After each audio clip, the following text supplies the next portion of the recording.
Roller mills Part 1. Roller mills are the workhorses of a flour mill. They do the bulk of the grinding. In this chapter, you will learn about roller mill location, advantages of cylindrical rolls, the gradual reduction process, and types of roll surfaces.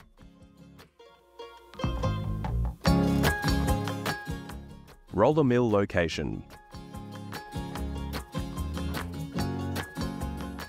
Roller mills are usually located on the same floor, even if they are part of different milling processes. Roller mills are usually paired back to back in stands. Each roller mill is a separate system.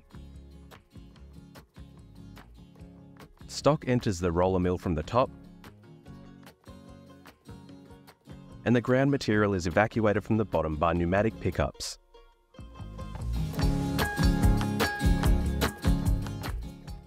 The pickups may either lift the stock directly upwards or carry the stock downwards through a floor below the roller floor.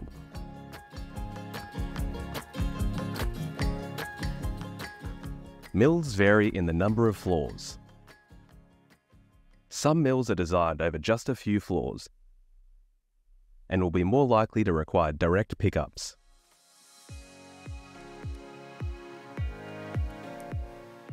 Cylindrical rolls.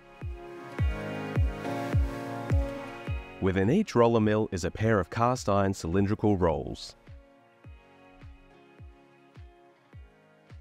The surfaces of the rolls are not completely smooth, but can have surfaces ranging in roughness from relatively smooth to rolls with grooves cut into them to form flutes on the surface.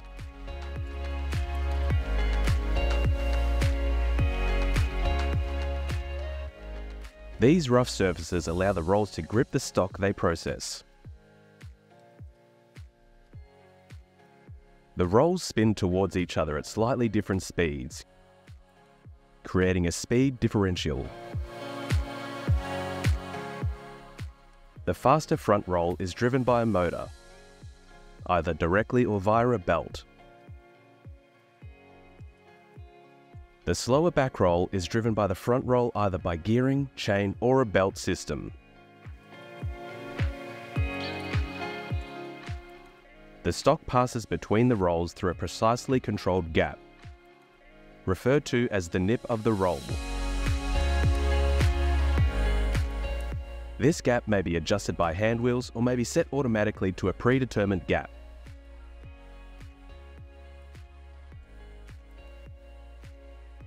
The rolling action and narrow grip create a compression force. At the same time, the speed differential creates a shearing force.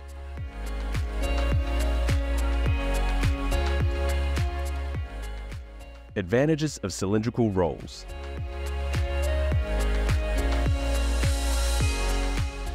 Wheat is not spherical but has pointed tips.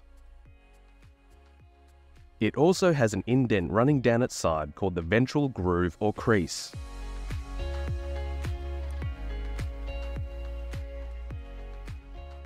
Wheat debranding is beyond the scope of this course, but some mills do partially debrand wheat before milling.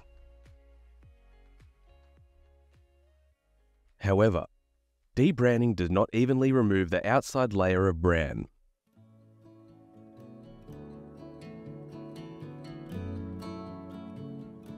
Instead of pulling the bran away from the endosperm, a shearing action is required to first open up the kernel and then scrape endosperm away from the bran.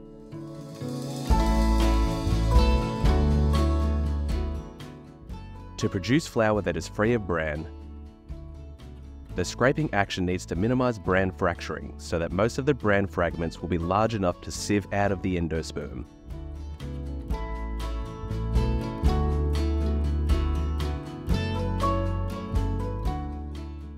Roller mills provide a shearing action but with a short grinding path. The matte or fluted surfaces grip the particles,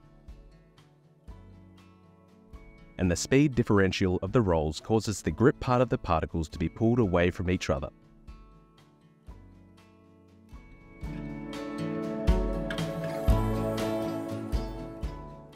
Gradual reduction. Because of the short grinding path, the miller controls the particle size by using multiple passes to reduce the stock to flour more gradually.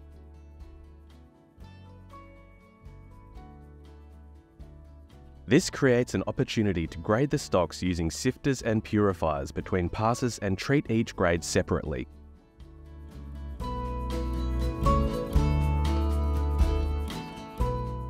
This technique of milling, causing a reduction in the particle size in a controlled, gradual way, is known as the gradual reduction process.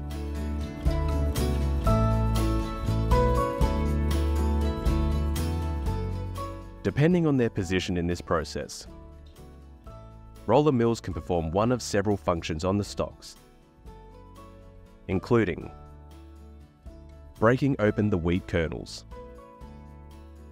scraping endosperm away from bran particles, crushing endosperm particles into flour, and flattening oily particles of germ into flakes.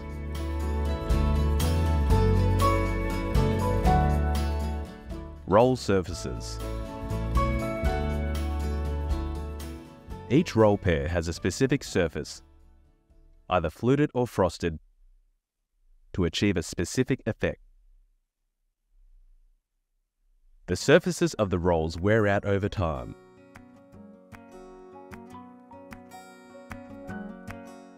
Sharp fluting can become blunt, and matte finishes can become smooth. Worn surfaces lead to ineffective grinding, so rolls should be resurfaced regularly.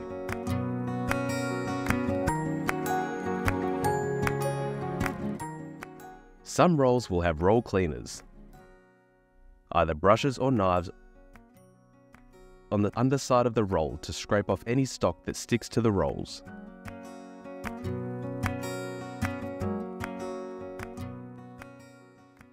This chapter has covered roller mill location,